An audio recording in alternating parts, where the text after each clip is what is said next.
Hello everyone, how are you all? I hope you all are keeping fine and safe.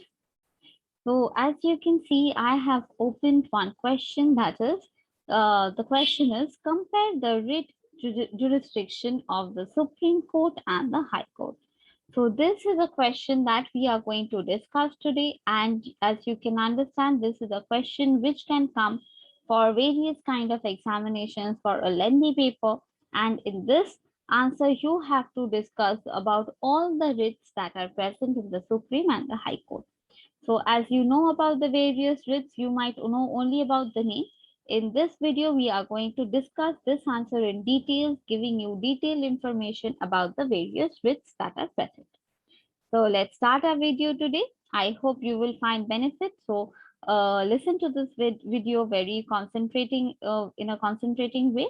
So let's start with the answer.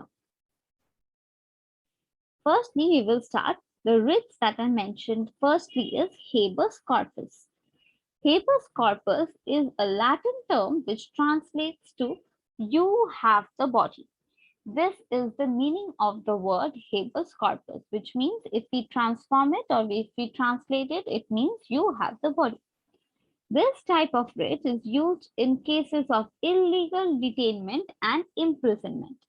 This writ allows the court to direct the detainer to appear before the court and give a valid reason for the imprisonment or detention. They must provide proof that it is legal.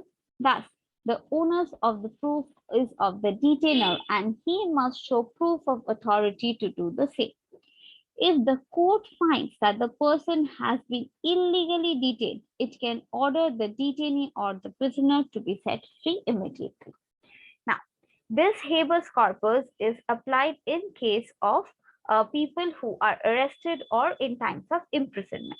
That is, in times of imprisonment, you have to show the people who are getting imprisoned. They have to be produced before the law, definitely, and they have to be shown the proper reason or the proper validation as to why they are being arrested. You might also have heard the concept of a letter, that is arrest warrant, the letter that produces that is produced by the authority to the person who is being imprisoned, giving a valid cause and a reason why he is being imprisoned for the case. So definitely, if that is not being produced, or in such a situation, the court find out that the person has been illegally detained or kept into the prison illegally, then directly or immediately the person will be detained free out of the imprisonment. Next, coming to the next writ, that is prohibition. The writ of prohibition is issued by the High Court to the judicial and quasi-judicial bodies, refraining the said bodies, that is the judicial and quasi-judicial bodies, from continuing with any proceeding which is in excess of their jurisdictions. The writ of prohibition can be issued only when the case is continuing. So this can be passed with the High Court, who can issue this to the judicial or quasi-judicial bodies, stopping the proceedings as it is beyond their jurisdiction. So in that case, when the case is proceeding, it will be stopped and it will not be continued and it will pass on to the higher levels of the court. Next, talking about the next writ, that is the mandamus. Now, what is the mandamus? Mandamus is a Latin meaning to the word to command. As I told you, habeas corpus, the meaning of habeas corpus, I'll show you again. You have a body. So similarly, mandamus means to command, and it is a writ which is issued to any person or authority who has been prescribed a duty by the law. Mandamus cannot be issued to a private person or a company with private obligations. So, a mandamus is a writ which means to command, and it can be issued only to the person or authority who has been given the duty by the law or a government official, not a private person or a private company or a private body. It can also be issued to enforce a private contract. This writ compels the authority to do this duty. Mandamus does not create a newly new duty. Instead, it compels the performance of an already existing duty. So mandamus is a writ which is not issued for new duties. Basically, this is the writ to imply or look into the performance of the already existing duty and to the government officials. And this does not get issued to a private person or company, but it can be issued to enforce a private contract. So this is all about mandamus. This is a special writ which is for the government official, not for the private people. Talking about the next writ, that is the quo warranto. Quo warranto is the medieval Latin term. This means by what warrant. Okay, the Latin translation of this word quo warranto means by what warrant. And it is the writ which is issued directing subordinate authorities to show under what authority they are holding the office. So the authority has to be produced and declared completely as to what authority they are holding the office. The writ can be issued to a person working in a private field also. The writ is issued to a person in an office, the legality of which is being questioned. So quo warranto is for those people by what warrant. That means into what position you are holding, and how legal is the position that you are holding. That legality is being questioned. That is the writ of quo warranto. Next, coming to the next writ, that is the certiorari. Certiorari means to certify. Again, the Latin translation means to certify. And it is a writ which is issued by the High Court to the subordinate judicial or quasi-judicial bodies, who directs them to transfer the records of a particular case in order to ascertain whether the court has the jurisdiction to give the order or whether it is against the principles of natural justice. A writ of certiorari is corrective in nature.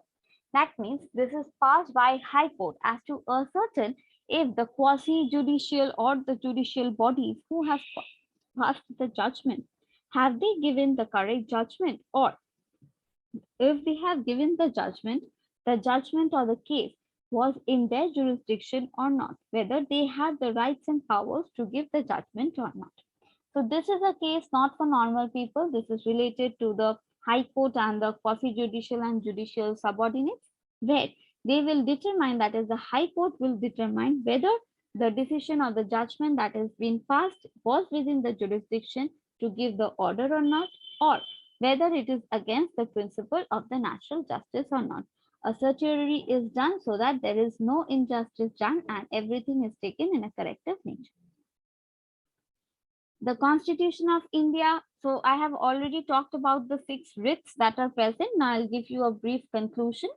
The Constitution of India has given the power to issue writs to the Supreme Court in Article 32.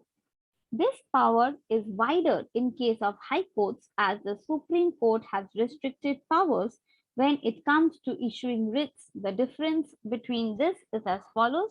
The Supreme Court can issue writs only in case there is a violation of fundamental rights. That is, it will not look to any matter apart from the fundamental rights or in matters of high importance.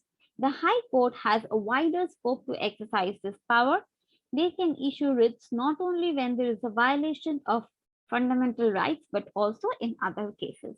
So, as you can understand, under Article 32, the power of High Court is wider as the power of Supreme Court, because Supreme Court is considered when there are cases of fundamental rights violation, whereas for High Court the scope is wider, and they will consider any kind of cases apart from fundamental rights. Also, you can issue cases where there is fundamental rights violation, that also, or where there are cases beyond that also.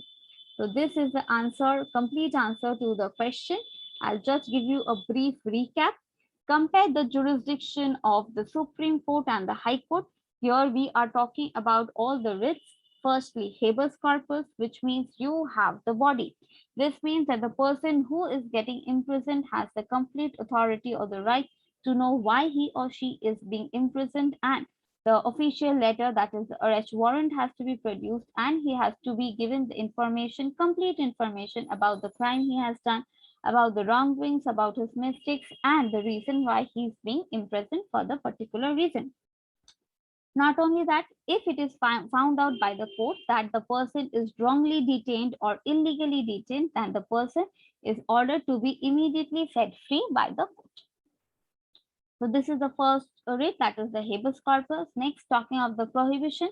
The prohibition is issued by the High Court to the judicial and quasi-judicial bodies, issuing that the proceedings that they are doing has to be stopped because this is beyond their jurisdictions and it will be passed on to the higher levels of the court. So this was the second writ, habeas corpus. Then we have prohibition. Next, we have mandamus. The meaning of mandamus in Latin is to command. So the person who has the authority of the law, of the duty of the law, can only be questioned. This is not related to a private person or company with private obligations. This is basically in relation to the duty already assigned to the government official or to the person, and it is not related to the new duty that is assigned to him. So this is the third writ that we have, that is habeas corpus, prohibition, then mandamus. Then we have quo warranto. The meaning of quo warranto is by what warrant. That means the person who is holding the position, that is the person holding the position and power or governing the office, his legality is questioned, whether he or she is having legality in holding the power and position or not. That is called quo warranto. Talking about the next writ, that is certiorari. Certiorari means to certify. The certify, this is related to the High Court and the quasi-judicial and judicial bodies, where it means that the High Court will look into the judgment that is passed by the quasi-judicial bodies or the judicial bodies, that is the subordinate judicial bodies, deciding whether they had the jurisdiction to give the order or not, or whether it is against the principle of natural justice or not.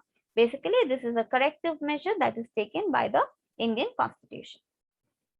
Next, I'll talk about the Article 32, which you can provide as a conclusion to your answer. That is, the power of High Court in regard to Supreme Court is wider in case of writs, because the Supreme Court is only related to writs that are considered against the violation of fundamental rights, whereas the High Court has a wider scope where it can issue writs not only when there is violation of fundamental rights, but also beyond that, relating to other cases. So this is the complete answer to your question. I hope you can understand the importance of this question. This is a fundamental and a basic question where answers cannot be basic. Definitely, you have to keep your age and the question pattern and the importance of the questions in this regard when you are answering this. And definitely you can refer to this video, or you can just refer to the answers that I have given if you're framing the answer. Keep these points in your mind while you're framing the answer, and if you incorporate these points, I'm sure you will come out with the flying colors. So I hope you have found a benefit from this video. Keep listening to me and stay tuned to this channel. Thank you so much. Thank you for patiently hearing me out. All the best for your career. Stay ahead.